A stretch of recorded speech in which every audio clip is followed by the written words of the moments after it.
We're recording this episode on Monday, July 14th, 2025. Joining me as always, my friend and colleague, Dr. Orphe Divounguy, PhD economist, an all-around fun guy. What's up, Dr. O? How you doing? I'm good, man. Hey, you share a lot of stories with me, and in fact, I probably get more texts from you than anybody, including people in my own family, and I appreciate that. Thanks for keeping an eye on me. You sent me something for the Burning Glass Institute that I thought was, you thought it was interesting, or you wouldn't have sent it to me. And I read it and I thought it was interesting too. The sort of the bottom line of this story, and I'll give you the headline on this. This is from July 10th. Shifting demographics and education trends and their impact on the U.S. workforce by Gad Levinan and Frank Steemers. Those are the study authors there.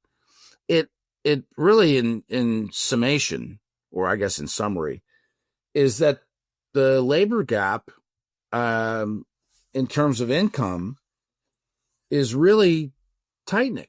Yeah, that's right. And the reason is very simple, right? Like if you think about just supply and demand, well, let me start with this. You know, I moved into this new house and it took me like 3 weeks to just get a landscaper to come around back and give me an estimate for some work I wanted to get done, right? Like think about it. Think about how hard it is to get blue collar work. Yeah. And you're in a hot market, but nonetheless, right? The supply of available workers in those roles, right? Blue collar, manual service occupations, right? Transportation, construction, maintenance and repair, even food services, cleaning, security. Think about that. Think about how hard it is to find those workers, right? And well, guess what? If they're in short supply, well, the wage you have to pay to get those people to get anything done has to increase. And inside of this report, you know, they pose the question why this is the way that it is, right? I mean, why they're finding the data to be as it is. This is their assertion. Because the rising generation of young adults is far more likely to hold a bachelor's degree than the retiring cohorts they're replacing. That compositional shift is reshaping labor supply, not just in size, but in kind. And it matters. People with a bachelor's degree typically avoid blue-collar and manual services occupations, roles in transportation, production, construction, farming, maintenance and repair, food services, cleaning, security, personal care, and health support.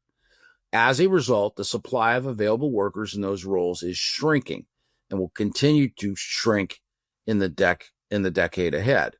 That's a problem because demand for blue-collar and manual service workers remains strong and in many cases is rising. Despite the steady expansion of the knowledge economy and white-collar employment, manual jobs have proven far more resilient than many expected. Exactly. And guess what? Throw in immigration. You know, like, why do we want people to come and do those jobs? Because we have a massive shortage, and it's likely to continue to expand over the next look. And you're 100% right about that. And it's like, and not to be, I mean, the unfortunate part right now is for all of us, that if you have a conversation about immigration in this moment, you have to look at objectively at what happened in the previous administration and what's happening in reaction in the current administration, which I think clouds the picture of the importance of having a workforce that comes in that has the ability to do the jobs that the economy needs. I just saw this story. Well, hang on a second. 1 second. I just saw this story about, I think it was Microsoft last week.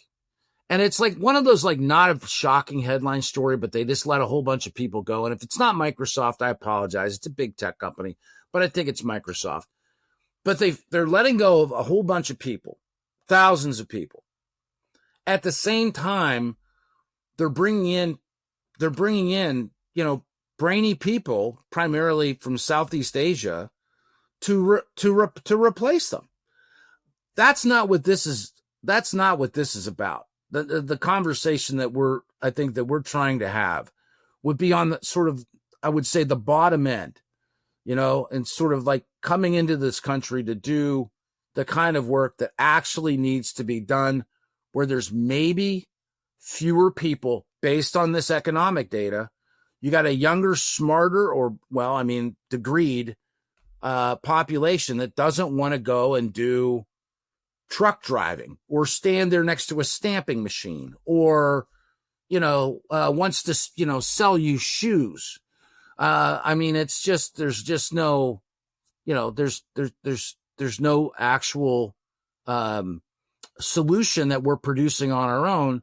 And therefore immigration could be a great benefit to us.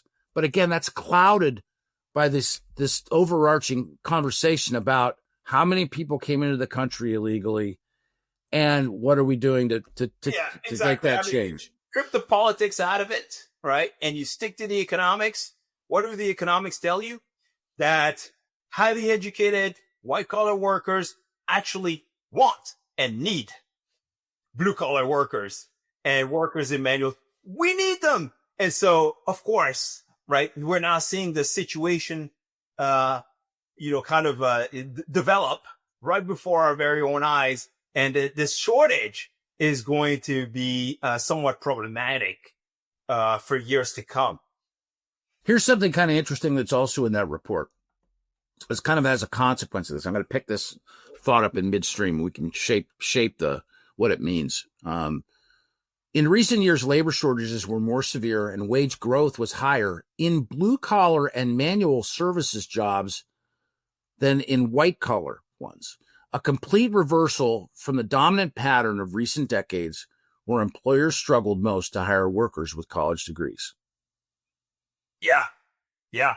If you add, of course, the technology, generative AI, basically, competing to some extent with, white collar workers a little bit, right?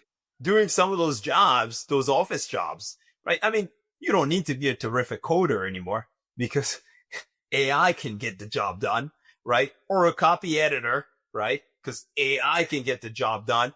And so, yeah, you have all of that. And of course, that's going to compress wage growth for, white collar workers, at a time where basically wage growth for blue collar workers is increasing. And so I guess the good news in all of this is that this wage inequality is actually shrinking, right? And so for those people who are very good at, jobs that require, the kind of skills, that are necessary to build a house, for example, well, this is potentially good news. Yeah. Well, we encourage everyone to read a number of sources. Obviously, I publish Newswire service. I mean, have a strong feelings about the accuracy of the work product that we create, the Center Square.